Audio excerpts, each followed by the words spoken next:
ബിരിയാണി ഉപ്പിടുന്ന എന്തിനാ പേടിക്കുന്നത്? തൈരിനകത്തല്ലേ ഉപ്പിടുന്നത്?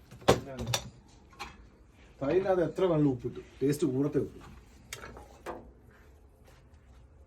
1 2 3 1 2 3 4. मेरे को अभी नहीं, थोड़ा बाद में मैं खाएगा. बाद में खाएगा, बाद में खाएगा. बाद मेरे को बाद में है. तुम लोग खाओ पहले. कितने आदमी है? 2 आदमी है समथिंग. बस 2. शमीर का 3 आदमी. मेरा प्लेट उसका हमारा प्लेट लेके देने जाता है. नहीं खाएगा, बड़ा प्लेट लेके आएगा. ഇന്ന് പിണ്ടുവിന്റെ പാർട്ടിയാണ് നാട്ടിൽ പോകുന്നതിന്റെ. നല്ല അടിപൊളി ചിക്കൻ ബിരിയാണി ഇതാ ഇവിടെ റെഡി ആയിക്കൊണ്ടിരിക്കുന്നത്. ഇത് ഉണ്ടാക്കുന്ന ആളിതാ ഷമീറാണ്. അവൻ്റെ കൂട്ടുകാരനിതാ പിണ്ടുവിൻ്റെ യഥാർത്ഥ കൂട്ടുകാരന്. അത് കഴിഞ്ഞിട്ട് പിണ്ടുതാ ഇവിടെ ഉണ്ട്. ഇവൻ്റെ പാർട്ടിയാണ് ഇന്ന്. അടിപൊളി അച്ചാ ബിരിയാണിയെ